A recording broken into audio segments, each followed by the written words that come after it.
pagi Bapak Ibu sekalian, Sotioto Namo Buddhaya. Gimana kabarnya hari ini? Pasti baik ya, meskipun tadi pagi hujan juga sempat cemas ya. Apakah hujannya akan panjang kayak minggu lalu begitu ya? Oke baiklah, hari ini kita akan bahas sebuah topik yang saya rasa terdengar berat, tetapi sebenarnya nggak seberat-beratnya itu juga ya. Jadi pikiran dan jalan mulia berunsur 8. Bagaimana posisi pikiran itu dalam jalan mulia berunsur 8. Nah sebelum kita mulai, Bapak Ibu ada yang tahu tujuan kita beragama Buddha itu apa sebenarnya? Why? Gitu. Kenapa saya ke wihara terus gitu loh?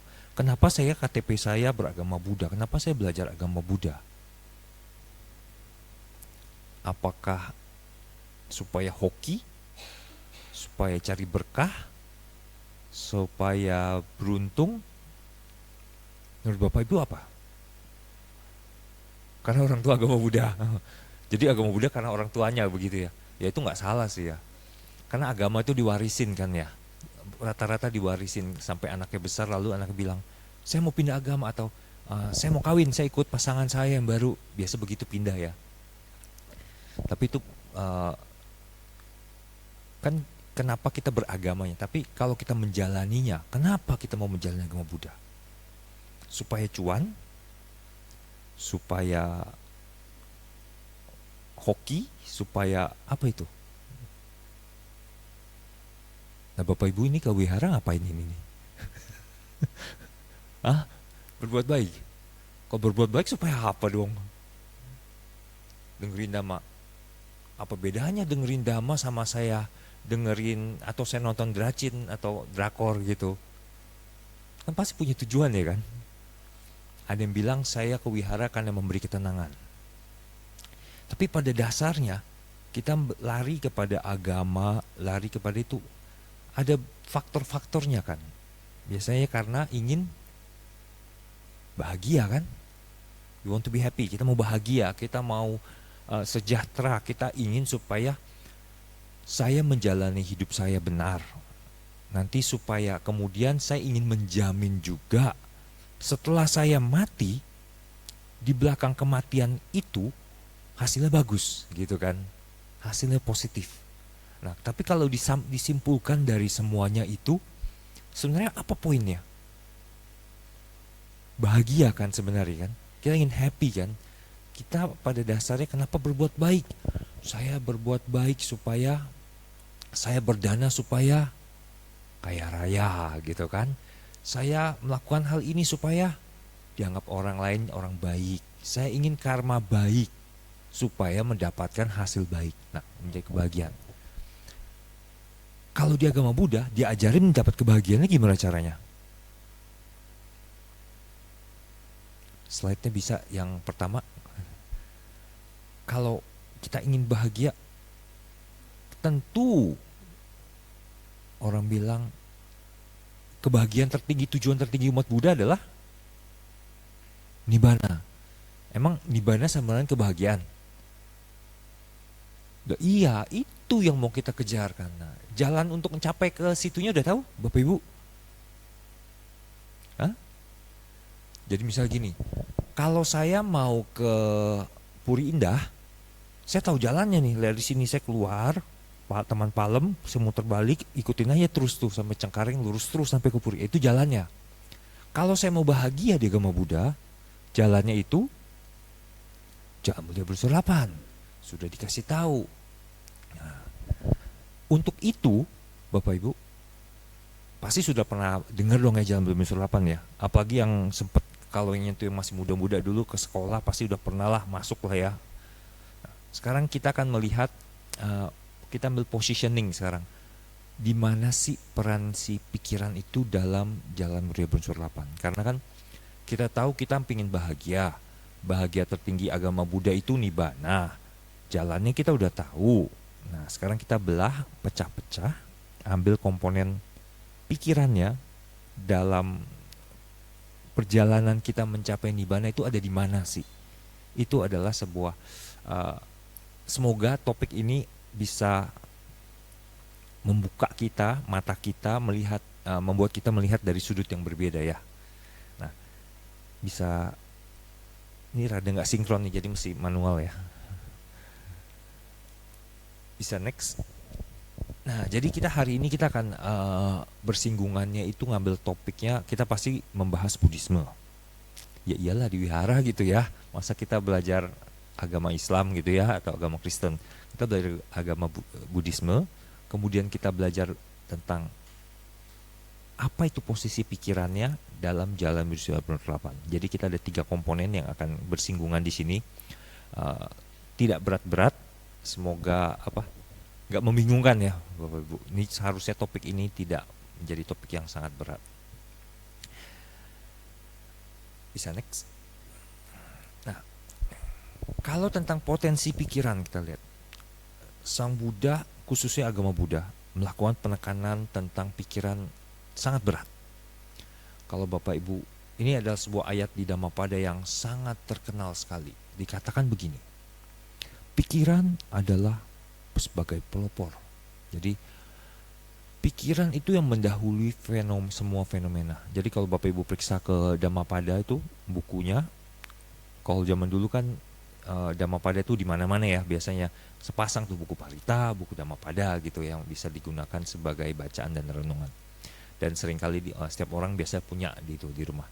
Nah kalau Bapak Ibu nggak punya sekarang ya nggak apa-apa, kan punya handphone kan ya sekarang ya. Handphone sudah ada, bisa baca di handphone juga sekarang. Jadi bisa dilakukan. Jadi yang pertama-tama ayat nomor 1 langsung dikatakan adalah pikiran itu adalah sebagai pelopor. Bagaikan bayangan yang mengikuti roda pedati. Jadi bayangan itu kan nempel ke roda juga. Jadi kemanapun pedati itu berjalan, bayangannya terngikut gitu kan. Nah, kira-kira begitulah perumpamaan yang diberikan oleh Sang Buddha. Jadi dikatakan kalau kita mulai dengan pikiran, maka sisa ucapan perbuatan kita akan mengikuti apa yang kita pikirkan biasanya. Kecuali kita berpura-pura. Karena di saat itu kita berpikir untuk berpura-pura ya. Jadi kalau misalnya saya nggak senang atau saya nggak suka ini, akan kelihatan biasanya. Kalau Bapak Ibu misalnya lihat makanan yang nggak suka gitu, tentu bahkan bisa kelihatan di ucapan nggak suka ini, bahkan kelihatan di mimik muka bahkan. Jadi semua kelihatan. Pikiran itu sangat menentukan. Jadi pikiran itu yang mengarahkan, yang merubah dan mengganti bagaimana kita bertindak. Kemudian juga pikiran itu ternyata sangat kuat dalam mempengaruhi kita merasakan atau mengalami pengalaman hidup.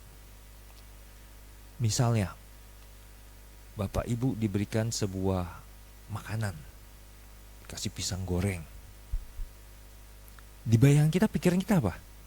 Pisang goreng, panas, enak, berminyak gitu kan. Wah, di bayangan kita enak sekali. Kita makan. Reaksi kita apa? Menikmati. Rasanya enak. Sesudah selesai kita baru tahu, oh itu pisang goreng tadi bekas jatuh dari lantai. Apa yang kita rasakan? Kok jadi nggak enak ya? Kok jadi nggak bisa saya nikmatin? Kok ini begini ya? Jadi bahkan ada yang bisa sampai muntah gitu karena ngebayangkan pisang itu bekas jatuh dari mana. Jadi pikiran itu membentuk realita kita. Tahu ini pakai sebuah cerita yang sering kali saya gunakan sebagai contoh. Misalnya Bapak Ibu punya tetangga baru. Normalnya kalau tetangga baru kan kita kenalan dulu ya. Tapi orang ini nggak kenalan. Tapi karena baru pindah, kita pergi keluar. Kita melihat orang itu, orang baru tetangga kita, berdiri di depan rumah, pintu rumahnya. Melihatin kita, melotot. Sebagai orang normal, kita menyapa begitu kan, pagi Pak, pagi Bu gitu kan. Sudah kita, tapi orang itu diam melototin kita. Ya kita pergi, kita pulang lagi, sama dia masih berdiri di situ lagi di sore hari, melototin kita lagi. Ya kita masih berusaha positif ya, selamat pagi, selamat sore Pak Bu gitu. Besoknya nggak direspon kan, besoknya masih berdiri lagi, melototin lagi. Capek juga dong, lama-lama udah disapa malah nggak balas gitu ya. Lama-lama kesel dong, tiap hari pulang pergi diliatin, dipelototin. Emosi gak lama-lama, mulailah pikiran kita berpikir macam-macam. Ini orang nih tetangga baru nih sombong sekali, kenalan kagak, melototin iya, disapa nggak dibalas, cuekin. Mulai emosi kita. Yang ada mungkin pada waktu itu misalnya kita sedang bad mood, sedang kena macet, sedang kehabisan uang. Pikiran kita juga begitu dipelototin begitu, yang terbawa apa? Terpicu kita marah-marah. Kita menjadi marah-marah, kita menjadi kesal. Dan terjadi apa? Kalau biasanya kalau kita pagi-pagi diawali dengan perasaan yang gak enak atau emosi biasanya, akan punya efek samping bergulir kesehariannya. Setiap orang yang itu yang ketemu kita istilahnya apa? Senggol bacok begitu ya. Pokoknya kok kita sedang pagi-pagi sudah emosi, siapapun yang ketemu kita jadi korbannya. Bayangkan kita bisa emosi sama marah ke tetangga kita itu. Kemudian ketemu orang berikutnya lagi, begitu kita pulang ada orang berikutnya lagi. Tangga jadi yang keluar. Mohon maaf ya Pak, Bu, abang saya sampai bikin marah. Abang saya ini melotot begitu karena memang dia punya kelainan jiwa. Nah, begitu kita tahu dia punya kelainan jiwa, besok-besok kita berangkat keluar, dipelototin gitu, masih marah gak kita? Ya enggak lagi kan? Bilang, lucu amat ya, bisa marah kan? Jadi sebuah informasi pikiran kita melihat bahwa dia sedang orang sakit jiwa, kelainan jiwa, otomatis membuat kita jadi nyaman, membuat kita tidak tersinggung dilihatin. Ya kita tahu ada kelainan dengan dia. Jadi dengan pikiran kita mengetahui itu pun ternyata bisa merubah pengalaman kita. Dilihatin, ya sudah biasa gitu. Ya orang gila, yang kita bahkan mentertawakan dia bahkan ya. Bukan hanya kasihan, tapi karena kita mentertawakan. Dari situ pun sudah kita bisa lihat bahwa dari pikiran merubah apa yang kita alami. Sama juga seperti barang-barang koleksi. Misalnya bagi Bapak Ibu mungkin sebuah pulpen, sebuah gantungan kunci, ini bukan barang biasa. Tapi ketika kita di pikiran kita memiliki nilai emosional terhadap sebuah barang itu bisa jadi barang paling berharga. Gantungan kunci yang diberikan oleh mantan saya yang saya cintai, dibawa sampai tua, dipakai seumur hidup. Padahal itu hanya sebuah gantungan kunci. Harganya murah, sederhana, tetapi nilai sentimental apa yang dipikirkan kita itu membuat barang yang sangat berharga. Ya sama juga kalau kita bisa bilang, apa yang membuat, kalau dalam kehidupan, apa yang paling berharga dalam kehidupan? Orang bilang umumnya ya, kalau dalam agama Buddha yang paling berbahagia apa sih? Yang paling berharga. Jadi main tebakan ya. Kalau di agama Buddha kan kita tahu, ini rahasia umum. Kalau kita punya barang harta itu kok apakah paling berharga milik kita? Apakah handphone yang paling berharga, laptop paling berharga, mobil, rumah, rekening, deposito? Ada yang bilang begitu gampang di counternya, gak dibawa mati gitu kan? Nah, berarti itu nggak berharga. Masih ada yang lebih berharga yang bisa dibawa mati nih. Jadi apa yang di dalam agama Buddha yang dibawa mati?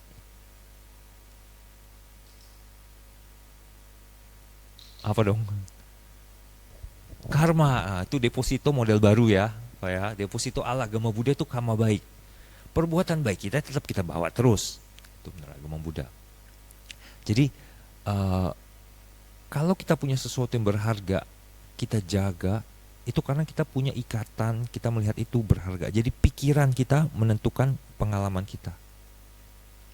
Jadi ada orang, kenapa seorang biku Bante melepas segalanya.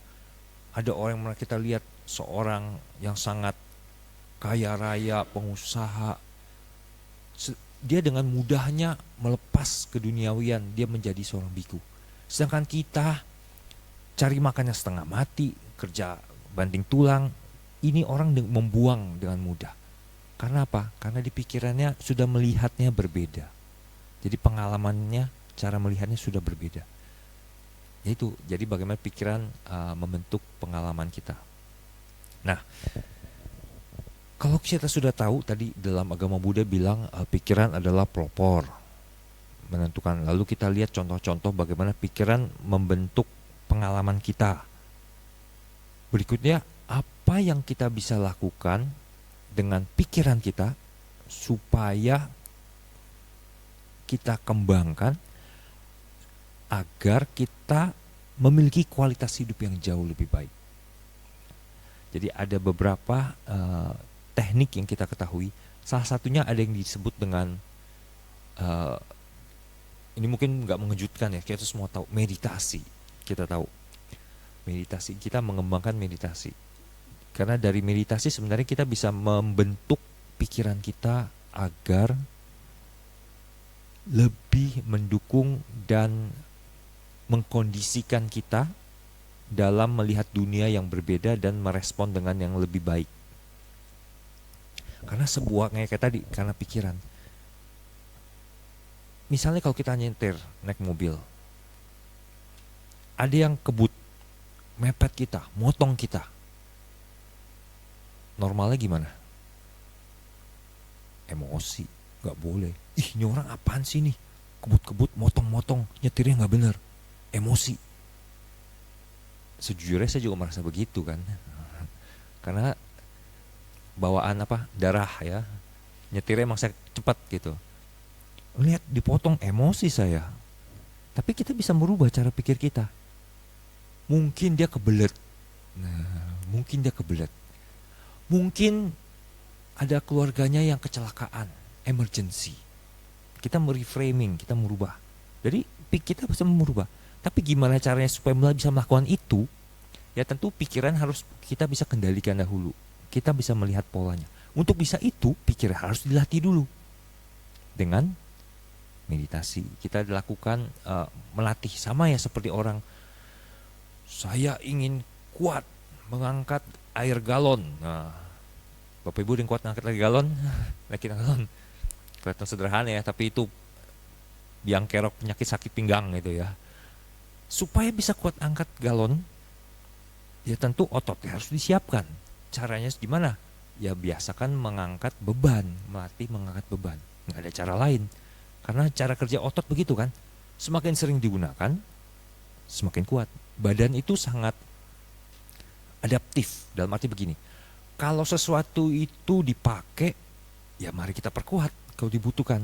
Kalau kita nggak pakai, tubuh bilang ini boros energi nih. Sama seperti di rumah kita ada ruangan nggak ada orangnya, kita matikan lampunya toh. Sama badan juga begitu. Ini ototnya jarang dipakai nih. Ya ototnya dikecilin lah gitu lah, nggak perlu banyak-banyak, nggak perlu kuat-kuat, nggak pernah ngangkat berat-berat kok. Nah, itu begitu kita ngangkat berat, kena lah kita.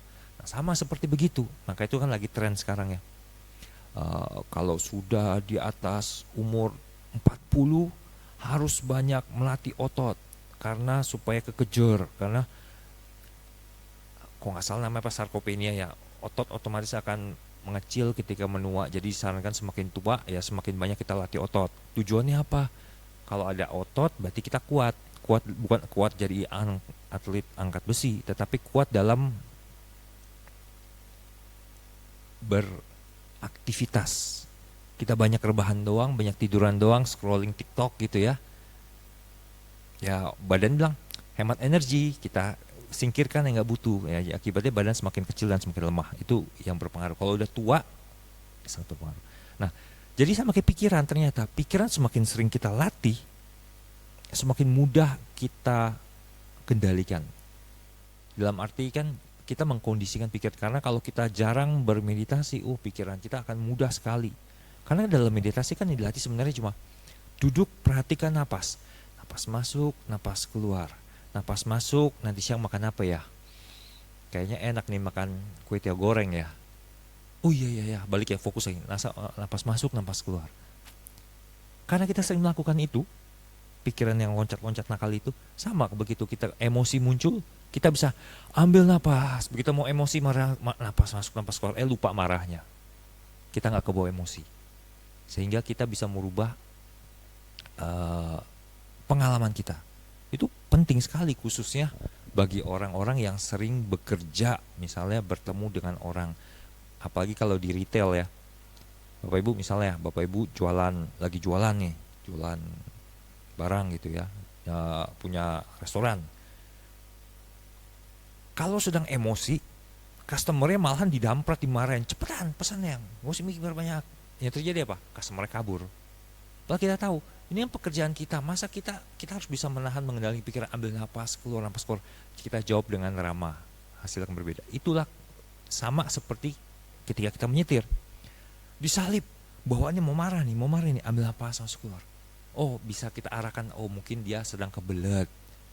Jadi bisa kita latih pikiran kita untuk lebih fleksibel. Kita nggak mudah terbawa arus. Nah, jadi pikiran itu penting, pelopor. Lalu karena pikiran itu menentukan pengalaman, dan kita bisa bentuk pikiran itu. Kecepatan slide ini. Enggak apa-apa, udah benar. Nah, ini kita kalau kita belajar agama Buddha, kita tahu kan ada jalan mulia berunsur 8 ya. Jalan mulia berunsur 8. Jadi dalam jalan mulia berunsur 8 itu ya sesuai judulnya ya, 8 ya. Ada 8. Dan jalan mulia berunsur 8 itu terdiri dari yang disebut dari pandangan benar, niat benar, ucapan benar, tindakan benar, penghidupan benar, usaha benar, perhatian benar, konsentrasi benar. Kata-katanya seringkali berbeda-beda. Kenapa? Kita jadi agama Buddha pusing banget sih. Karena ada beda penerjemahan dan interpretasi. Jadi, kalau pandangan benar rata-rata sama. Niat benar ini yang seringkali berbeda. Tapi kita akan gunakan di dalam khotbah Sang Buddha, di dalam Samyutta Nikaya 48 dijelaskan. Setiap komponen itu bukan cuma judulnya, tetapi apa isinya. Apa yang disebut dengan pandangan benar? Pandangan benar adalah memahami 4 kebenaran mulia dan sifat dari realita. Jelas. Jadi kita sudah punya jelas barangnya, jadi kita nggak lari dari interpretasinya.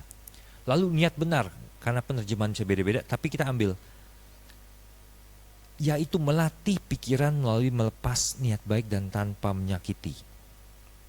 Nah, lalu juga ucapan benar. Apa sih yang disebut ucapan benar? Berbicara jujur, harmoni, dan baik. Berbicara jujur, harmoni, dan baik. Kan kalau kita baca selalu dikatakan Pancasila Buddhis menghindari berdusta gitu kan. Tapi kalau jalan mulia berunsur 8 di-expand lagi. Ucapan benar itu berbicara jujur, harmoni, dan baik. Harmoni artinya apa? Janganlah ucapan kita memecah belah. Kita ngomong yang jujur. Saya ngomong jujur. Tapi kalau saya ucapkan bikin perang, ribut, dipikirkan lagi, jangan dilakukan. Nah, itu contohnya dalam agama Buddha. Perlu dipertimbangkan juga kebijaksanaan, apakah ucapan kita meskipun itu jujur, kebenaran, tapi malah bikin orang ribut. Karena kalau ngomong jujur, kita bisa gunakan mudah sekali. Saya tahu dia punya salah apa, saya tahu dia punya salah apa. Kalau dia tahu marah ini berantem nih. Pengen gue lihat mereka berantem nih. Ya kita ucapkan kejujuran. Dia ambil duit lu kemarin. Ini gini nih. Berantemlah mereka. Lalu kita bersenang. Yang penting gue nggak melanggar ya, gue nggak melanggar sila, ngomongnya nggak dusta, ngomong kebenaran. Tapi mereka berantem. Ya nggak boleh juga gitu ya. Jadi dalam agama Buddha kita mesti punya kebijaksanaan juga. Jadi niat baik dan ucapannya adalah yang baik. Kan kita sering dengar ya pepatah ya, bukan pepatah ya. Kalau sebuah ucapan itu kita bisa filter, apakah itu benar, apa itu baik, apakah itu bermanfaat. Kalau itu benar, baik, dan gak bermanfaat, ya gak usah diucapkan, buat apa, gak ada gunanya. Nah, lalu kita punya tindakan benar, yaitu bertindak dengan etis, artinya ethical, menghindari menyakiti orang lain. Penghidupan memilih profesi yang tidak membahayakan. Penghidupan benar, usaha benar, melakukan usaha terus-menerus untuk menjadi lebih baik. Nah, ini penting nih. ini seringkali misinterpretasi. Tapi kalau kita baca ke Sutta, ke khotbah Sang Buddha, dijelaskan usaha terus-menerus menjadi lebih baik. Lalu ada perhatian benar dan konsentrasi benar.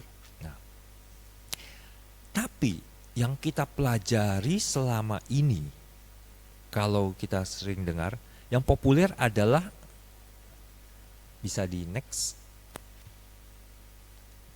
bentuknya begini. Jadi kalau ditanya jalan berunsur 8 adalah, kita selalu ngomongnya apa? Sila samadhi panya, bener kan? Itu yang selalu kita ngomong, kita selalu dengar. Sila samadhi panya. Ya udah, kalau gitu, sila itu apa? Ucapan benar, perbuatan benar, penghidupan benar. Itulah sila. Lalu dengan konsentrasi benar atau samadhi benar, perhatian benar dan konsentrasi benar. Lalu kebijaksanaan panya, pandangan benar dan niat benar. Normalnya pengelompokan jalan mulia berunsur 8 seperti demikian, sila samadhi panya. Logikanya dalam berpikir begini adalah, saya pertama dalam beragama Buddha saya mengembangkan sila, perbuatan saya harus benar, ucapan benar, penghidupan benar. Lalu saya bermeditasi dengan dasar sila yang benar, saya bermeditasi, perhatian benar, konsentrasi benar, sehingga saya mencapai kesucian. Lalu saya mendapat pandangan benar dan niat benar. Normalnya begitu. Kalau yang berkembang dalam buku-buku dan ajaran-ajaran yang kita lihat di sekolah-sekolah, murid-murid, beberapa kursus dasar agama Buddha juga mengambil pendekatan sila, samadhi, lalu mendapatkan panya. Jadi jalan mulia berunsur 8 dirangkum, dipersingkat menjadi sila samadhi panya. Nah, apakah ini benar? Secara logika ya terdengar masuk akal. Tapi ternyata, bisa next. Dalam khotbah Sang Buddha ya gak begitu rupanya. Jadi ada sedikit misinterpretasi. Jadi kalau kita lihat dalam Digha Nikaya itu adalah kelompok khotbah. Digha itu panjang. Jadi bukunya sih nggak tebel, cuma segini. Bukunya cuma segini. Disebutnya panjang tapi cuma satu buku kecil. Tebelnya paling juga nggak sampai 10 cm. Tapi isi sutanya panjang-panjang. Ada 34 suta dalam satu buku. Maka itu isinya panjang. 34 kok bisa 3000 halaman gitu ya. Dalam suta ke-18 ada dikatakan seperti demikian. Dalam jalan mulia berunsur 8, ujungnya itu dikatakan adalah konsentrasi benar. Jadi kalau kita lihat ke yang tadi jalan mulia berunsur 8, ujungnya adalah konsentrasi benar. Dan dari ada 7 prasyarat konsentrasi. Konsentrasi benar dikatakan adalah jana 1, 2, 3, 4. Jadi mencapai jana, mencapai konsentrasi tingkat tinggi. Untuk bisa capai di situ harus ada 7 prasyaratnya. Nah, dikatakan demi pengembangan sempurna dan kesempurnaan konsentrasi ada 7. Apakah itu? Yaitu pandangan benar, pikiran benar, ucapan benar, perbuatan benar, penghidupan benar, usaha benar, dan perhatian benar. Keterpusatan pikiran itu yang dihasilkan oleh 7 faktor ini disebut konsentrasi benar Arya dengan landasan dan prasyaratnya. Jadi rupanya jalan mulia berunsur 8 itu 1-7 itu mendukung ke-8. 1-7 mendukung ke-8.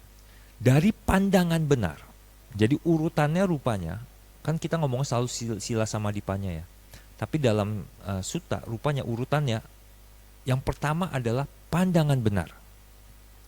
Dari pandangan benar muncul pemikiran benar. Dari pemikiran benar muncul ucapan benar, dari ucapan benar muncul perbuatan benar, dari perbuatan benar muncul penghidupan benar, dari penghidupan benar muncul usaha benar, dari usaha benar muncul perhatian benar, dari perhatian benar muncul konsentrasi benar. Itu udah 8. Jadi masing-masing berurutan munculnya. Dari sini lalu muncul ini satu-satu. Udah sampai terakhir ketika kita mencapai konsentrasi benar. Muncul yang ke-9, yaitu pengetahuan benar. Dari pengetahuan benarlah baru muncul kebebasan benar. Jadi pembebasan benar. Nah, bisa next.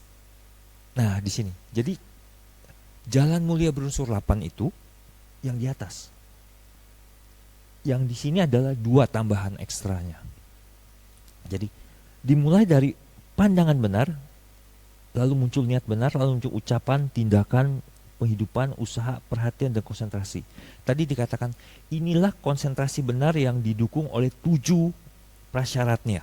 Jadi kita dari atas mengembangkan ke bawah, lalu kita baru mendapatkan pengetahuan benar, lalu pembebasan benar. Nah, bedanya di mana? Kalau kita melihat dalam kelompok sila sama dipanya, tadi kita bilang dengan sila menjadi dasar, lalu kita bersamadi. Dari samadi kita mendapatkan panya kebijaksanaan. Sedangkan di sini kebalikannya, karena panya yang dikatakan sebagai hasil kan isinya adalah pandangan benar. Sedangkan dalam sutta dikatakan pandangan benar itu nomor 1. Jadi dari pandangan benar terus membawa pada konsentrasi benar. Dari situ baru pengetahuan benar menembus pengetahuan tentang duka dan pembebasan benar yang disebut dengan nibbana. Nah, jadi kok cara pikirnya beda ya? Ya ternyata frameworknya, cara berpikirnya dalam sutta Sang Buddha ajarkan konsisten, semuanya begini. Mau dalam Digha Nikaya, Samyutta Nikaya, Anguttara Nikaya, semua konsisten betul. Jadi semuanya dimulai dengan pandangan benar. Jadi pandangan benar itu adalah titik awal, bukan hasil. Karena kalau ini merubah, kalau kita pikir cuma beda ini doang, tapi ternyata ini merubah cara pikir kita. Jadi kalau kita pakai pola pikir sila sama dipanya, artinya apa? Umat Buddha semuanya yang penting harus silanya bagus, harus jadi orang baik, harus jadi, itu yang menentukan umat Buddha yang baik. Padahal kalau kita lihat ke sutta lain, umat Buddha itu bukan yang utamanya perbuatannya baik, tapi umat Buddha yang penting adalah pikirannya benar, pandangannya, mindsetnya, cara lihatnya yang benar. Kenapa begitu? Kalau kita pandangannya benar, kita tahu kalau saya berbuat baik, maka saya dapat baik. Saya berbuat jahat, saya dapat jahat. Auto gak kita jadi baik? Otomatis siapa sih mau dapat hal buruk kan? Ya sudah, kalau mindsetnya udah benar, sisanya udah benar. Nanti otomatis menjalani sendiri dengan pengetahuan itu.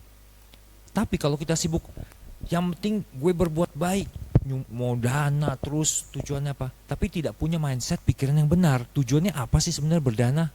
Tujuannya apa sih sebenarnya kita berbuat baik? Tujuannya apa sih kenapa kita melakukan sebuah hal? Itu banyak kan ikut-ikutan. Salah gak? Ya positif juga kan, tetap positif, tapi idealnya adalah pandangannya benar dulu, sisanya ngikutin nanti perbuatannya. Otomatis begitu kita punya pandangan benar, tahu nggak perlu jadi bukan hasil FOMO, bukan hasil tekanan sosial, ikut-ikutan. Saya melakukan perbuatan baik karena saya mau, saya tahu manfaatnya. Orang berbuat baik kan rata-rata yang ya karena tekanan sosial juga kan, karena diliatin. Misalnya kalau zaman di tempat wihara lain gitu ya, tekanan sosial bisa begini, begitu udah mulai kebaktian selesai, mulailah saatnya kita menyanyikan lagu Marilah Kita Berdana. Zaman dulu gitu kan ya, kantong dana dioper-oper. Nah, itu tekanan sosial tuh dulu, ada yang tekanan sosial. Lu nggak dana lu, wah berarti nggak baik nih orang ini. Apalagi kalau yang berdana pakai lembarannya warna merah lagi gitu kan, banyak masukin sampai kalau bisa semua orang lihat gitu ya. Nah, itu kan kita lihat berbuat baik gak? Berbuat baik, tapi niatnya apa berbuat baik situ? Karena mau pamer, mau sombong, mau dilihat orang gitu kan. Kalau zaman sekarang nggak bisa, kita pakai QRIS ini ya, nggak kelihatan lagi ya. Bahkan di teman saya di gereja katanya, bahkan sampai kayak ada lomba persembahan gitu ya. Ada top 10 tertinggi Juga saya sampai bilang, hebat juga ya, kuat mental ya orang-orang di situ ya.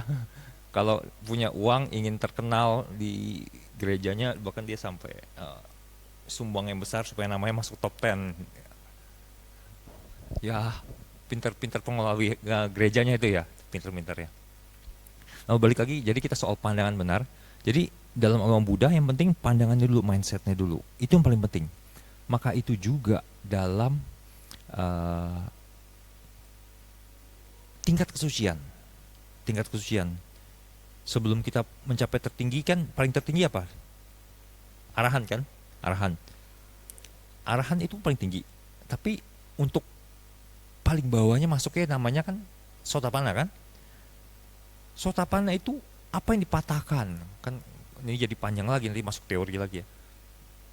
Jadi menurut teori 10 belenggu itu, 10 belenggu, khotbah sang beliau dikatakan seorang Sotapanna udah patahin. Ada kunci yang dipatahkan adalah pandangan salahnya. Jadi untuk masuk ke dalam agama Buddha, fokus kita adalah kuncinya adalah pandangan kita benerin dulu. Jadi Bapak Ibu, kalau ingin masuk ke dalam agama Buddha, cari tahu apa isi esensinya. Kenapa kita berbuat baik? Kenapa kita melakukan ini? Akan membuat kita melihat dengan cara yang berbeda. Apakah, pertanyaan begini, kalau pandangan itu benar, apakah kita dengan baca parita kita bisa mencapai kesucian, mencapai nibbana? Kalau kita pandangannya sudah benar, sudah tahu, ya kita dengan mudah mencapai. Enggak gitu. Kalau enggak, baca parita aja setiap hari, non-stop berjam-jam. Siapa baca paling lama, paling cepat dia mencapai nibbana duluan. Enggak gitu kan konsepnya toh? Enggak gitu konsepnya. Tapi apakah baca parita bermanfaat? Ya bermanfaat, tapi bukan berarti baca parita saja bisa mencapai kesucian. Nah itu karena mindsetnya yang sudah dibenerin. Jadi setiap hal itu punya tujuan, punya kegunaan, punya manfaat. Bukan berarti tujuan itu bisa disamakan, dipaksakan. Bisa next. Nah, lalu kalau kita sudah tahu tadi pikiran itu pelopor, lalu Jalan Mulia Brewster 8 kita harus mulai dari pikiran, dari pandangannya dulu, di pikirannya. Lalu gimana? Apa yang bisa kita lakukan dengan ini? Kalau kita mau mengurangi penderitaan kita, kita bisa mengelola pikiran kita. Jadi pikiran kita bisa kita buang sesuatu yang jauh dari negativitas, yang dipenuhi dengan kebijaksanaan bersimpati sama orang. Karena apa yang kita pikirkan itu kan tadi mempengaruhi pengalaman. Kalau kita pikiran negatif terus, selalu penuh curiga, apa yang akan kita rasakan? Misalnya Bapak Ibu tahu teman Bapak Ibu itu ada orang yang tukang mencuri. Lalu kita tahu kita punya uang taruh di laci dan laci nggak dikunci dan ada teman kita orang itu dan kita harus sedang pergi. Apa yang kepikir sama kita? Kita akan dicuri, gelisah, aduh duit gue bakal dicolong nih. Itu sebenarnya bikin kita menderita, pikiran-pikiran seperti itu. Jadi mesti gimana? Masa kita pasrahkan gitu, kita relakan? Ya enggak. Ya bener bijaksana, yang bener ya dikunci lain kali gitu kan, pasang kunci supaya nggak dicuri gitu. Jangan bergaul, jangan dekat-dekat orang yang suka mencuri juga. Nanti kita yang dicuri. Kan? Nah, itulah bagaimana kita sudah tahu pikiran akan mempengaruhi pengalaman kita. Gimana cara mengkondisikan pikiran kita supaya nggak bikin kita makin menderita? Ya tadi itu. Kita kondisikan pikiran kita supaya nggak bebas dari negativitas, supaya nggak berpikir negatif. Teman kita mencuri atau nggak mungkin dicuri, sudah dikunci, tenang, lega gitu. Jadi untuk mengurangi penderitaan, pikiran itu bisa kita kelola. Jadi jangan men-trigger kita hal-hal yang negatif yang bikin kepikiran. Sama kayak misalnya Bapak Ibu atau yang muda-muda misalnya punya pacar gitu ya. Rasa memilikinya ada, artinya rasa memiliki ya benar karena pasangan sendiri kan, dia pasangan gue, pacar gue gitu kan. Tapi karena kita rasa memiliki terlalu tinggi, Dia nggak telepon, biasa telepon jam 7 malam, ini nggak telepon-telepon. Udah gelisah gitu kan. Wah, udah curiga. Lu nyeleweng ya? Langsung begitu.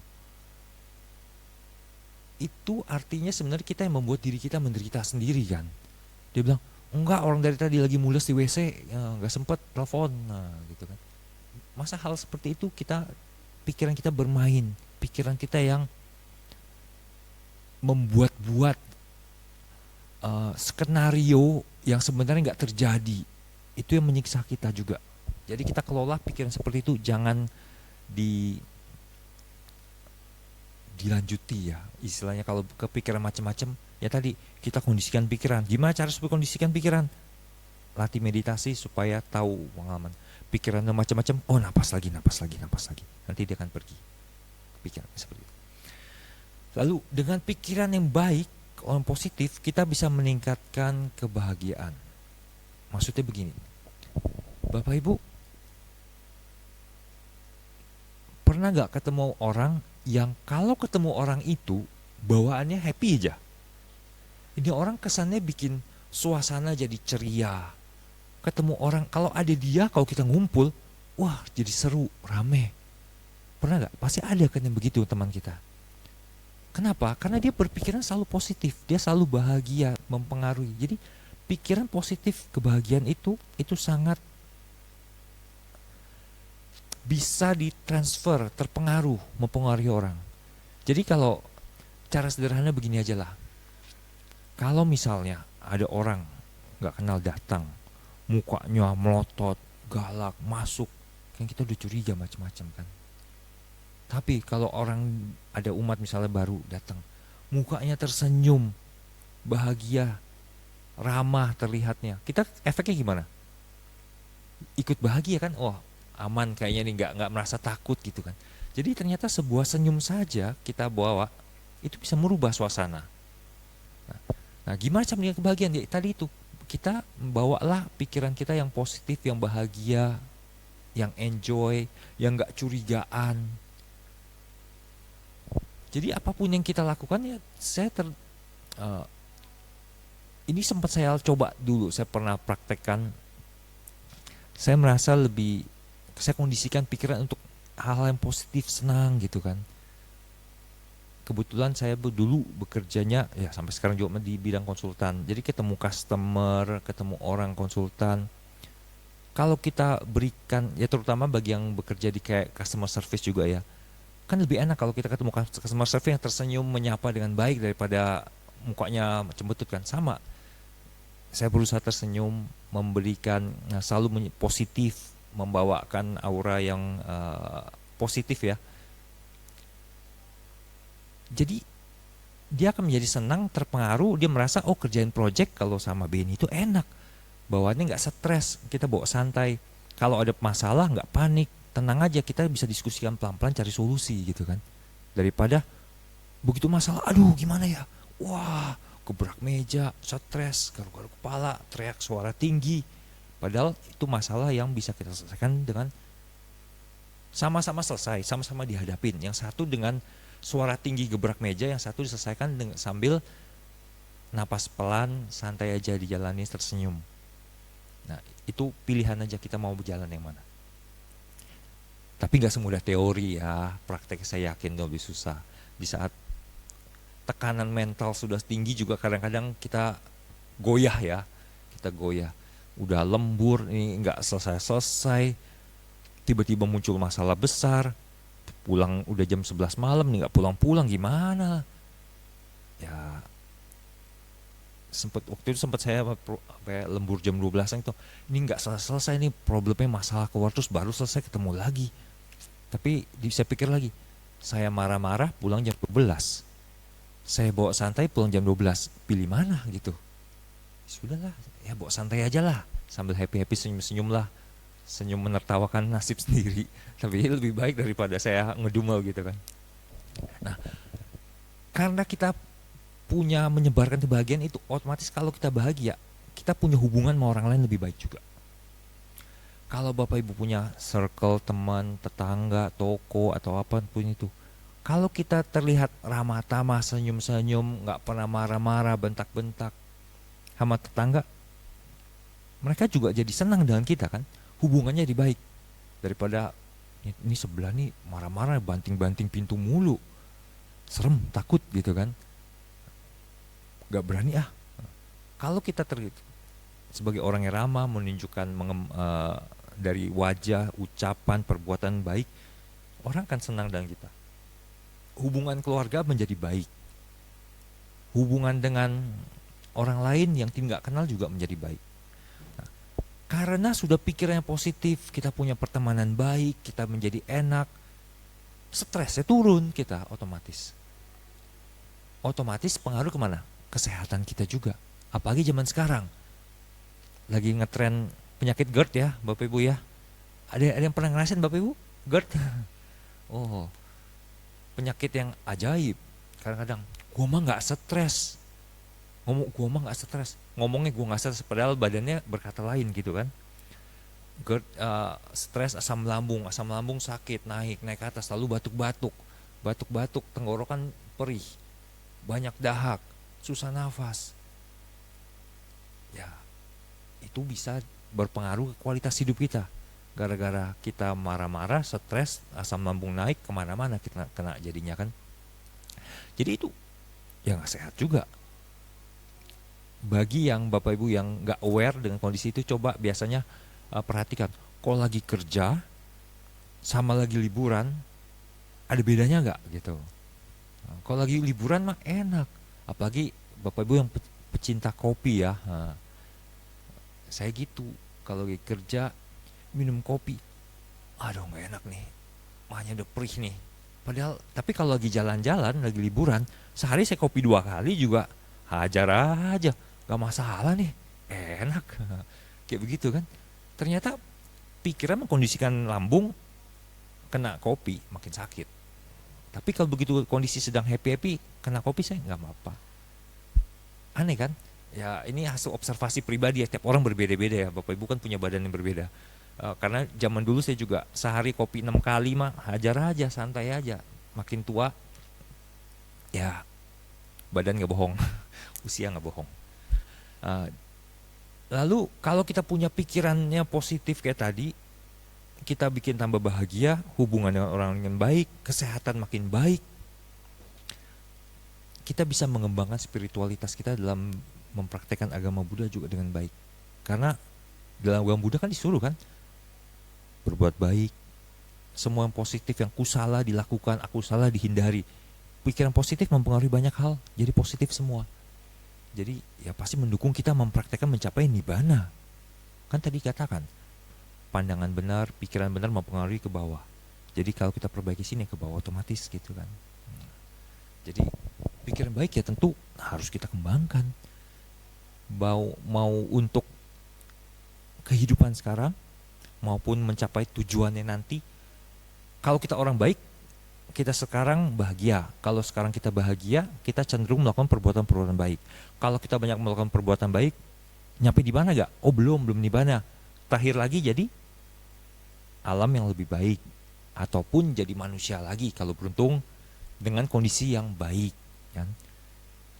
Jadi cuan juga ya kalau kita kembangin pikiran yang baik ya, pandangan kita yang benar ya. Ya udah pasti emang begitu konsepnya. Cuma dalam agama Buddha kita seringkali malas belajar, malas merubah pandangan kita. Kita taunya yang penting gue ikut retret meditasi, yang penting gue ikut bakti sosial, yang penting gue berdana. Tapi mindsetnya nggak dirubah dulu. Nah, itu yang penting. Bisa next. Nah, gimana caranya kita menerapkan jalan dunia bersura 8 untuk mengembangkan potensi pikiran? Nah, jadi kalau untuk mengembangkan pandangan sama niat benar kita, ya kita coba nggak ada cara lain selain belajar pengetahuan tentang pandangan benar itu. Apa yang menjadi dasar esensinya? Apa itu karma? Nggak bisa pakai transfer tenaga dalam, nggak bisa pakai ditransfer atau apapun itu. Nggak ada cara lain, cuma belajar kita. Apa itu karma? Karma itu apa sih? Kan wajib tahu. Kalau orang nggak tahu karma gimana? Konsepnya aja nggak tahu kan. Jadi konsepnya dibenerin dulu, itu nggak ada cara lain. Nah, ucapan dan perbuatan benar cobalah kita setelah punya pandangan benar itu, saya ingin ucapan perbuatan saya jadi benar. Saya nggak mau ngucapin sesuatu yang bikin nggak nyaman. Saya nggak, walaupun kalau diperlukan ya mau nggak mau ya, kalau nggak diperlukan misalnya bapak ibu ditodong gitu sama penjahat, lalu sama polisi bilang, dari 3 orang ini yang mana yang nodong kamu? Aduh, saya nggak mau ngomong lah karena akan mencelakakan orang lain, itu kan bodoh itu namanya ya. Jangan begitu juga, gunakan kebijaksanaan. Jadi ucapan perbuatan benar, ambil dampak yang memberikan sesuatu yang positif bagi kita. Karena dengan pikiran, ucapan perbuatan benar itu akan memberikan kejernihan mental sama kedamaian. Bapak Ibu bayangkan, kalau banyak bohongnya, lebih tenang atau enggak gitu kan?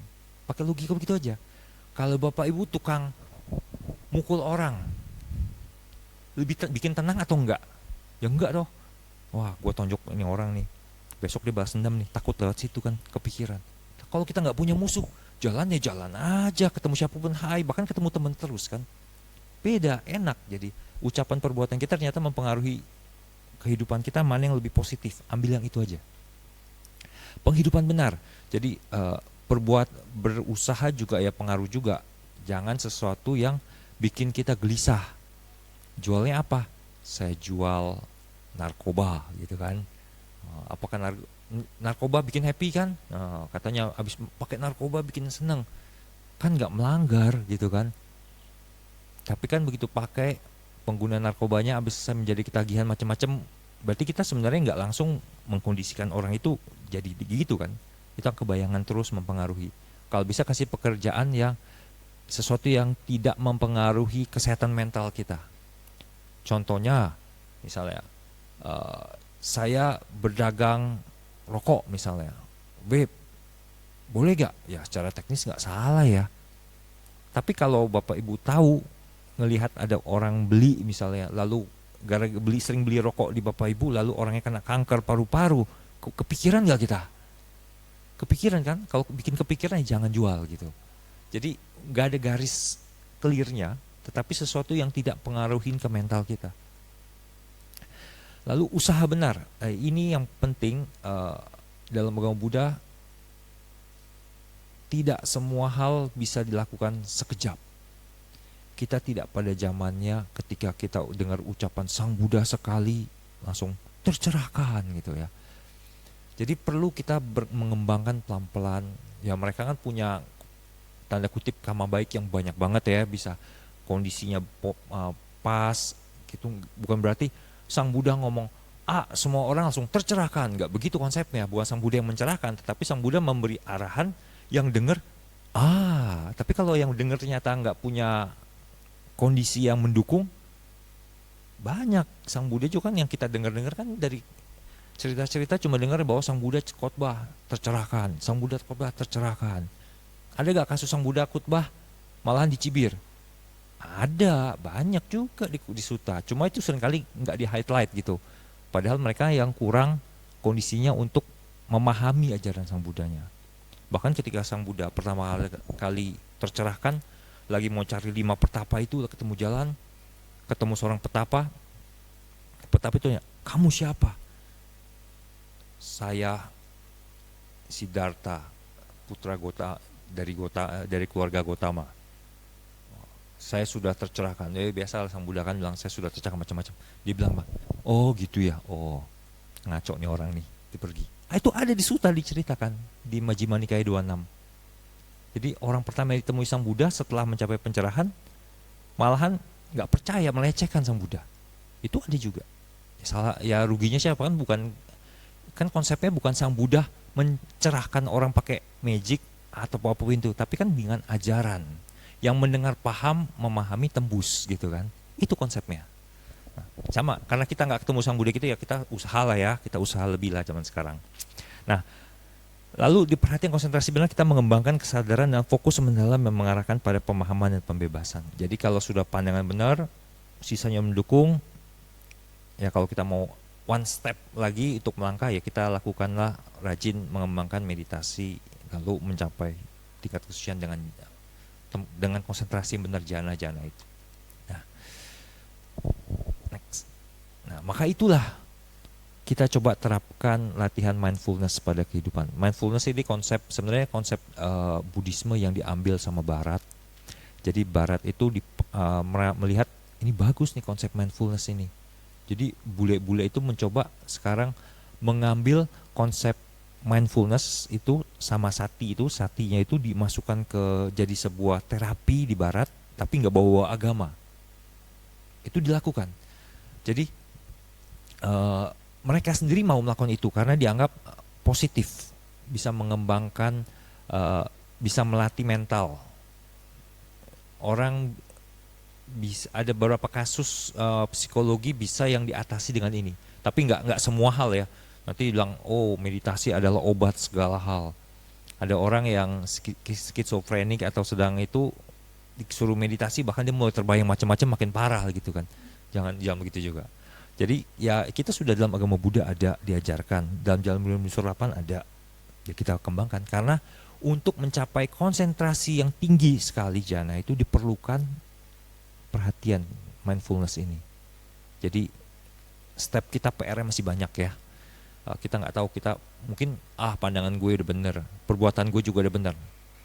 Berikutnya apa? Gitu. Silakan baca Jalan Menuju Surga 8. Next. Nah, kita udah bahas itu semua dari tadi soal pikiran, Jalan Menuju Surga 8, pengelompokan, apa yang duluan. Ya sudah, kita tetap fokus sebenarnya pada masalah utama kita. Masalah utama kita tadi apa?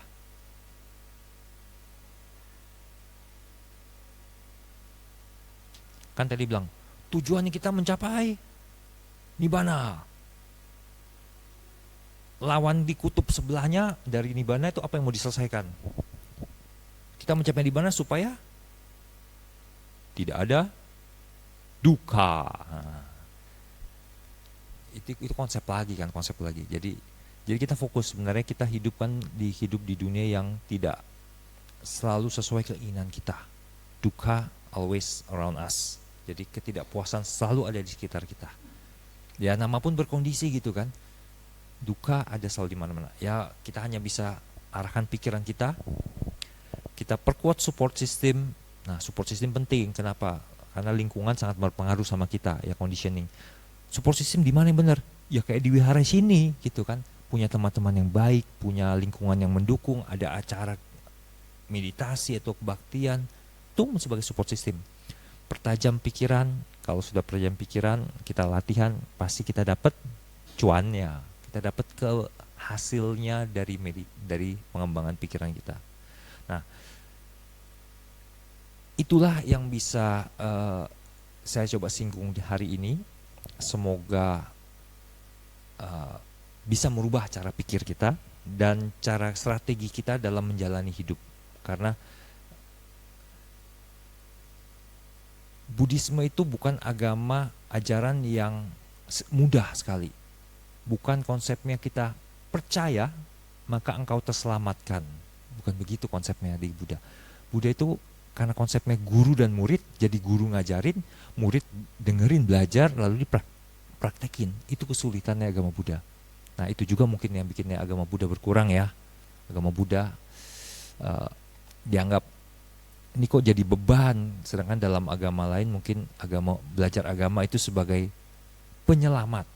Dalam agama Buddha ini kayak tugas lagi nih, gue belajar lagi jadi tambah PR lagi nih praktekin. Tapi ya kalau kita melihat realita, ini adalah yang penting harus kita lakukan, ya kita lakukan. Bisa next? Oh udah habis. Berbahagialah Bapak Ibu. Jadi jangan lupa juga berbahagia. Hidup ini masih panjang. Kenapa hidupnya masih panjang? Ada yang bilang hidup ini singkat. Masih panjang dalam artian kan setelah kita mati kan terakhir lagi loh. Bolak-balik lagi kan. Jadi masih panjang. Jadi kalau kita mau bahagianya nanti, kalau saya sudah mati nanti, saya mau mati masuk surga lalu berbahagia. Ya jangan begitu. Kalau bisa sekarang kita berbahagia. Mati masuk surga gitu kan. Jadi kalau mau dilengkapin kayak biasa gitu kan, lahir kaya raya, besar foya-foya, mati masuk surga gitu kan ya. Karena kita nggak bisa kontrol lahir kaya rayanya, sekarang udah telanjur. Kita cuma bisa besar foya-foya tapi nggak punya duitnya gitu kan. Mati masuk surga. Paling kita bisa ngejar yang ini dulu. Nah, tapi sebelum ke sini kita gimana mengkondisikan supaya nanti abis kita mati, lahir kaya raya, abis itu bisa foya-foya, lalu masuk ke surga. Ya kita cuma kondisi kehidupan. Belum bisa saya sampaikan. Semoga bermanfaat dan jika ada salah kata mohon dimaafkan. Oke, terima kasih. Namo Buddhaya.